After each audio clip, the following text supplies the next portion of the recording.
I'm Donna Lampkin-Stevens, and welcome back to Spotlight, where we feature the University of Central Arkansas College of Fine Arts and Communication. Thanks for joining us.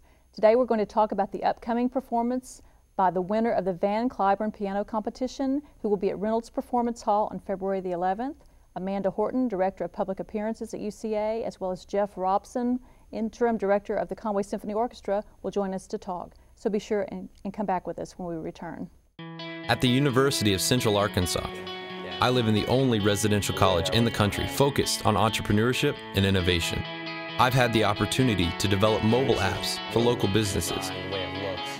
And I've been able to do everything from intramural sports to campus radio. I mean, it is my college. So. UCA put me and my education front and center. Learn how at uca.edu. Now we're back to talk about the Van Cliburn Piano Competition winner who's coming to Reynolds Performance Hall, and I have Amanda Horton from UCA Public Appearances and Jeff Robson from the Conway Symphony Orchestra and UCA. So welcome back, both of you. Thank you. Nice to see you. So how big a coup is it to have the winner of the Van Cliburn competition coming to UCA? Either one of you. I think speaking for the Department of Music at UCA, I think it's a really once-in-a-lifetime opportunity, or, well, not once in a lifetime, but first opportunity for many of these students to hear an artist really of, not only of world-class caliber, but one who's at the top of his game right now. He's just won first place in probably the most prestigious piano competition in the world, and this is coming off a series of wins that he's had, and he's just absolutely playing at a out of this world level. And to not only have the opportunity to hear him play, but to actually perform with him, I think is really meaningful for the music department. Now, okay, Amanda, tell us a little bit. It's Vadym Kholodenko? Vadym Kholodenko, okay. Yes, he's from Ukraine. Okay. And it is his first time, of course, on the UCA campus. So Sure. we're really excited about that. But it's also the first time for us to ever have the Van Cliburn winner here on the UCA campus. And so he was deemed, he won in June, so he is getting ready to embark on this world tour, but we're really excited to have him stop off in Conway to join us. And so are we part of the world tour? we're a part of the world tour, absolutely. Great, and to have him also perform with Conway Symphony Orchestra, I think means a lot, to be able to expose him to our local musicians who are also so wonderful. But it means a lot. And he's doing, he's also going to conduct a master class while he's here on our campus, so he'll be working with some piano students, and I think that that's important for them to have that one-on-one interaction with him. Hopefully they'll learn some things through that experience. So Jeff, tell us a little bit about the competition schedule. Is this I mean, I think many people have heard of the Van Cliburn competition, but are there other competitions for different instruments? I mean, I don't know that. There are competitions across the world, really, and for different instruments, you know, and the Cliburn is probably the most prestigious. Happens every 4 years of any instrument or anything. Certainly for piano. Okay. You know, it's comparable, say, for violinists to the Tchaikovsky competition, or something like that, or there's a very famous violin competition in Indianapolis held every 4 years, and so the Cliburn is every 4 years in Dallas, and in the final round, the competitors who are left perform two concerti with the Fort Worth Symphony, and in live performance, and it is open to the public. You can go, and people from all over the country's music lovers, and also agents and scouts and people who are interested in classical music go to the final round to hear the performance. And the piece, one of the concerto that Vadim will be performing with the Conway Symphony, actually is one of the pieces with which he won the competition. Oh, great. So this is one of his two competition concerti, and the cadenzas that he'll be playing, which are the bits of solo music that in between the orchestra accompaniments, he actually wrote himself, which is kind of neat. And I read or I heard that his main cadenza for the Mozart concerto that he'll be playing, he actually wrote on the plane on his way to Dallas for the final round. And so this is the sort of caliber artist that you're about to hear, and I think it's a great opportunity for the Conway Symphony. The Conway Symphony works with many prestigious guest artists, which is one of the wonderful features of the organization that it offers to the public here. But this will surely be right up there with the best. Yeah. I bet. Now, you said earlier that you don't know him yet, but you know of him and you have mutual friends. Certainly. Tell us about what you know about him. Well, I have several friends who heard him play in Dallas this summer, and when I found out that we would be having a Van Cliburn winner, here on campus at UCA, but we didn't know who it would be yet. I wasn't sure. When it was announced, it was said just the winner. We didn't know who he was until what, June? So. And so I talked to some of my friends. Oh, hope you get Vadim. Hope you get Vadim. And so and then here we are. And so it's a great situation, and can't wait to meet him. So tell us a little bit about the competition. I mean, why are they every 4 years? Does it take that long in between to? There's a lot. Because it's a worldwide scouting. It's a worldwide scouting and application selection process to even come up with the field of competitors, and then there's the matter of assembling the competition jury, which is a complicated affair, as I'm sure you can imagine. Putting together the judges panel, it sort of. How many judges do you have?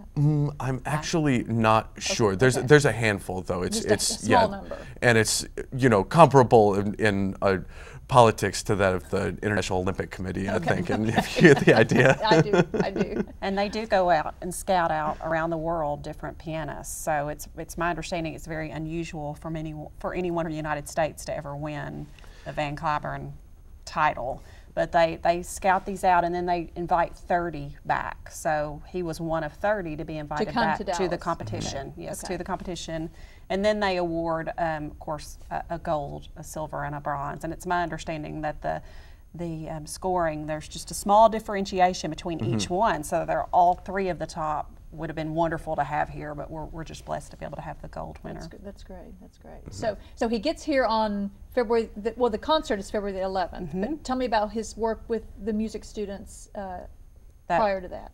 Yes, that's being held on Monday, and February the 10th. Yes, and the students will be invited to that. It's not open to the public, so they're invited to attend that, and he'll have some one-on-one interaction with the students.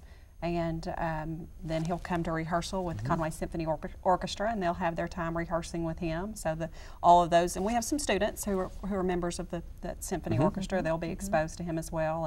And then on Tuesday we'll have the concert. So really, really excited about it. So Jeff, what's the buzz in the Snow Fine Arts Center? I mean, is really excited to have this guy here? Certainly in the piano department. I think that really goes without saying, but the orchestra, the student members of Conway Symphony are tremendously excited. And I've been working with them trying to really, communicate the idea of the level of playing that they're about to be participating in. Do they have any idea? I mean, tell me.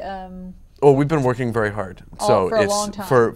For several weeks on on this show to get the style just absolutely right, and I think it will certainly be reflected in the performance of CSO on Monday. That I think we're in pretty good shape. So I'm ready to.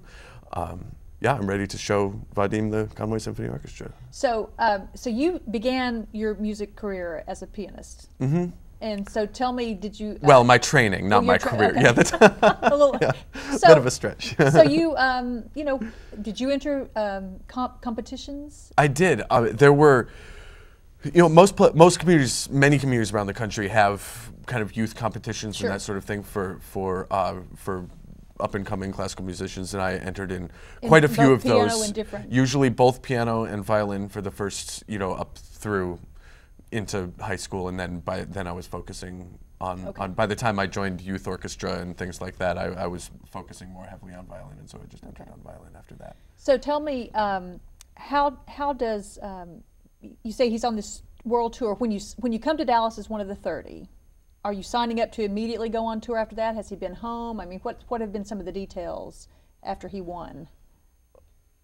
He is home. Yeah. Yes, I know that he is home now. Yes, he is home now. So yes, I believe we're kicking off his tour because he's flying here from Ukraine. From Ukraine. Yes, so he's home, and I saw the list of places he's going to: Japan, and he'll be in Europe and several different places. I'm not sure where from from UCA, where he'll be going in the United States, but I'm sure he'll have some stops in the United States. So it takes over his life, and you know he's got a wife and a small child at home. Do they travel with, or do you know? I don't know. I don't know, but of course it definitely takes over his life. But he is such a talented musician that this is his life.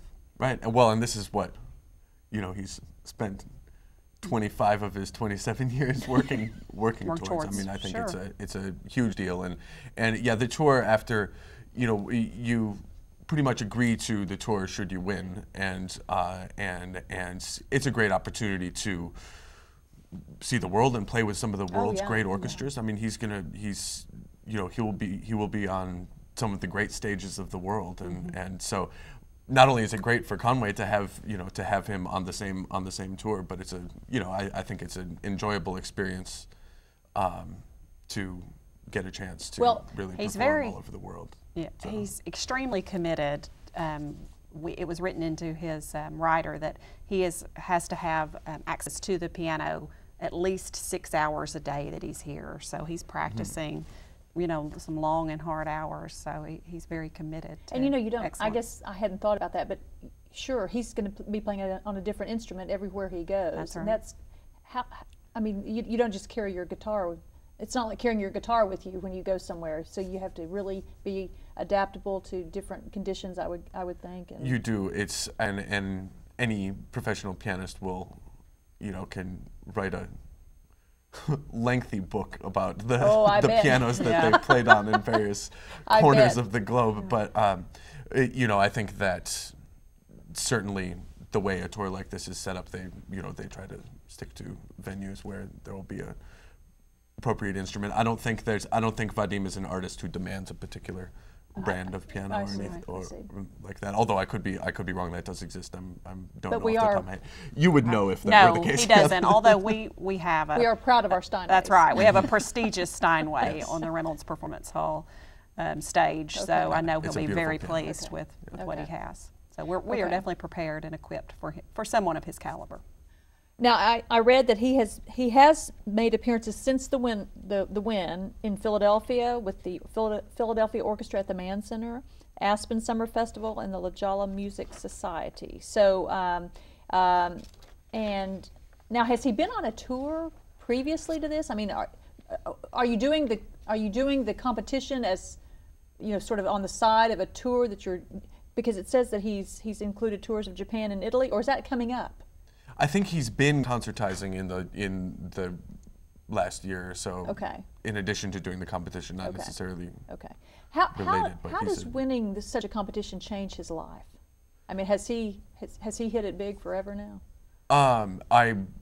It's definitely a career path altering victory for him. I think. I mean, he was on such a stellar curve already, but to be the gold medalist at Van Cliburn is something that, you know, will stick with him for the rest of his career. I mean, that will never go away as something he's done, and you know, I'm sure it will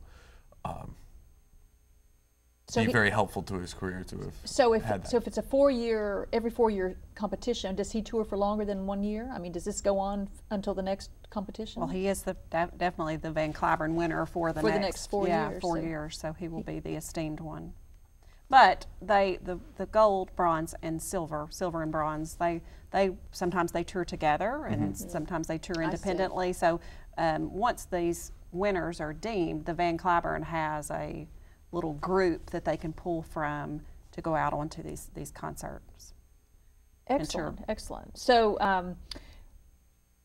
now tell us, Jeff, what will he be playing exactly, and what preparations have the symphony made? The symphony will be playing actually the first half of the program with him. His, like I said before, one of the concertos that he won the competition with is Mozart Concerto Number 21 in C major. It's one of Mozart's wonderful grand mature. It's a full, full virtuosic piano work, and so he'll be playing that with the Conway Symphony. I've been working with the student members of the Conway Symphony for a number of weeks on it, and for a couple of weeks with the community and professional members of the orchestra, and we'll all get together on Monday when Vadim is here. And that's the first time we're all getting together? And that's the first time everyone is on stage at one time, but that's that's how we're used to doing it. Ooh, so, that's a little scary. It'll be a lot of fun. There'll be a lot of energy on stage, and everyone will be very focused. I bet. So Amanda, tell us about ticket sales. How has that gone so far, and how do people get tickets? We are selling tickets, and we're so pleased we have the Conway Symphony Orchestra, because a lot of their season pass holders as well support their endeavors, and of course want to be here for that, to support them. But you can still get a ticket. You can go on our website, or you can come out to the box office and or call and purchase a ticket. So we still have some really great seats available, and we'd love to have a full house that night for him. Now, this is considered a public appearances event and not necessarily a CSO event. Is that right? So there's a little change in prices. Right. The prices are $40, $35, and $30. For students, they're $10. For UCA students, they're free. But I would say it's a very affordable ticket price for the quality of music they're going to get. The second half of the performance will be his solo, and it's a Medtner piece, and Medtner was a Russian composer, so with Vadim being from Ukraine, I could see. Now, did he selected that? He selected that, yes. And it's not a piece that's particularly well known to us, but it's Nikolai Medtner was a kind of slightly younger contemporary of Rachmaninoff and some of the late Romantic Russian composers, and so big work for solo piano called Forgotten Melodies. Actually, he wrote 2 sets of 8 pieces each, and the title of which is Forgotten Melodies, and he'll be playing, I think, the first set of them, which will be the second half of the program. Solo piano. So now, it's a slightly unconventional format, but it's going to be a wonderful, just exhilarating concert for Now, did everyone. he pick the Mozart piece, or is that something that y'all chose? We discussed together. it back and forth a little bit. Okay. So you have been in contact with him. We've been in contact, and through the people at the Cliburn competition as well, who are. So tell me about that. The competition is, when it's over, their work in many ways has just begun. Because they are setting up the tours and everything else. So that is correct, because we contract directly with the Cliburn agency. So we've been working with his agent through the Cliburn agency to set up his itinerary and work through some of the details, like picking the selection of music that he'll play and those types of things. So they've been very easy to work with, and I assume he will be the same. So Jeff, you mentioned earlier that he has really been on sort of a what did you call it, on a hot streak, or he's been playing so well. How do you hit that stride as a musician? What goes into getting there? Lots of hours. But lots of people do lots of hours. Lots of hours, and I think that very spent the right way. I mean, very focused preparation. Great coaching, just like for a sport, just like a tennis player who's at the absolute top of his game, like we have. I think that for a pianist, it's very much the same. And then you start to build consistency, because I think greatness really is about consistency when you're playing an instrument, because there are many people who can be great for short stretches of time, or for sometimes, or I think what really separates someone who's at the top of his game, world-class performing artist, is the incredible consistency with which they can just he or she can play brilliantly, and that's what Vadim has got going for him right now. Does maturity, how just life experiences, how does that affect a pianist? Is he a different pianist today than he was 5 years ago, and will he be different 10 years from now? I would imagine so. I think the latter probably even more so, because I think once you start to have a touring career, then I think you're a little bit more, he'll see the world, obviously, and I think that you spend many of your formative years in a very small practice cubicle, you know, so I think that it's... And he's very young. And he's 27. Okay. So, you know, he's just kind of entering the prime of his career probably, and so he's got a lot of playing left to do. But it's you know, it's a different process of development, I think, when you're training to do something like play concert piano. And then once you're there, you're, yeah. So, is he a young Cliburn winner, or is that about typical? I don't know. Do you? That's a good question. I'm not sure. Yeah, I don't know. Yeah, I'd have to look at the numbers, but my guess is that it was probably pretty close to the mean. Okay. Well, what have the piano students said to you? I mean, and we have some international piano students, don't we? Mm-hmm. At UCA, are they very excited? Do you have any from Russia? I don't believe so. I think there are. Let's see. There's some American. There's some Chinese. There's a Bolivian pianist. I'm not sure if there are any Russian pianists. But certainly we have the international flavor, and they certainly. Yes. And yeah, and I've had a few students ask, you know, oh, so I heard you're playing the piece that he, you know, played at the competition. And I'm like, yeah, and, you know, and of course that made some of the students in the orchestra a little bit worried too. but it's gonna be great. Everyone's very excited. Well, we're really looking forward to it. And the CSO had planned another concert. Am I right? Originally, and then we found out that this was coming, so we changed it, as I understand it. So there may be some earlier calendars that have an extra CSO date later in February, but this is the February. I did see a calendar that had that, but this is it. This is it for February. So, Indeed. Okay. Well, we will be back to talk a little more about upcoming events at Reynolds. Jeff, thank you for joining us today. Thank you for having me. We'll be back in a moment. Think of the NCAA as a spirit squad, cheering for student athletes at every big event and every small one.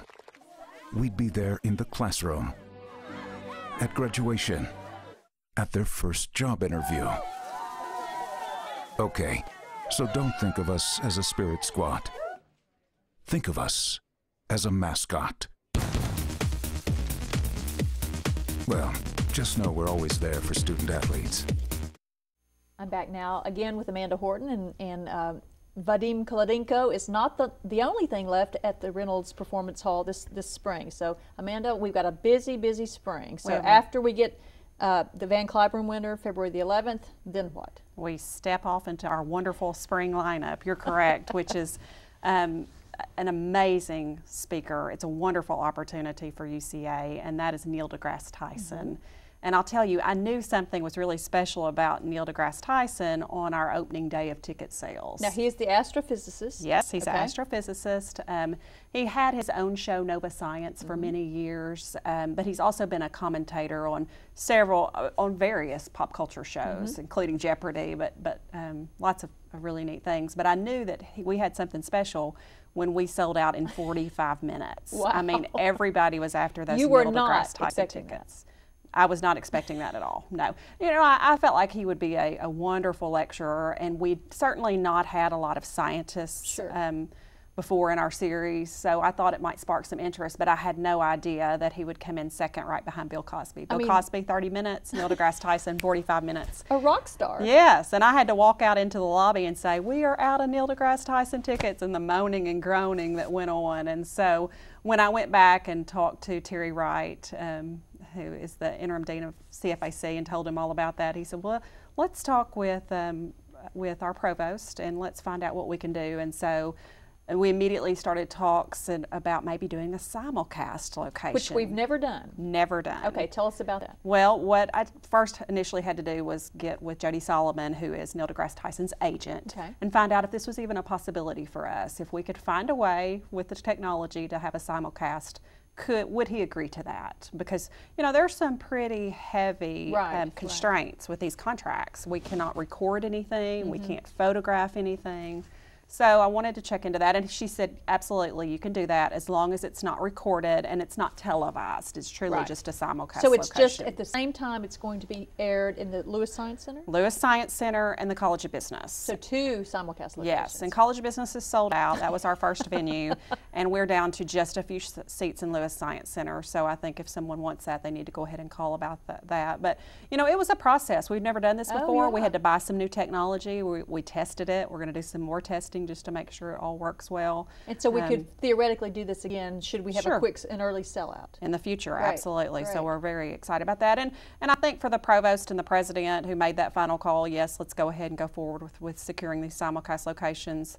The reason that it was so important is because it is an educational topic, and there were so many students that were really, really interested in this. In fact, we pulled our numbers, and this will be is the most popular student lecture ever. We'll have the most students in a lecture than we've ever had before. So we're really excited about that. Okay, so we have approximately 1,200 at Reynolds that sold out quickly. And then how many seats are available for the 2 simulcasts? Well, there were around 350 total. Yes. So, okay. Now we're down to just a handful. Okay. Yeah. So get them fast. Please go ahead if you want them.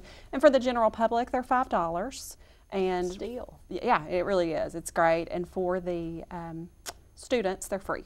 So all of our lectures for our students are free. So that's February the 27th. Yes. And then we have, I think, what, 3 more events? We do. And on March the 3rd, we have the Haifa Symphony, which they are from Israel, from North Israel. And this is the first time that the Haifa Symphony has ever toured the United States. So we're really excited about them. They're a full, large-scale symphony.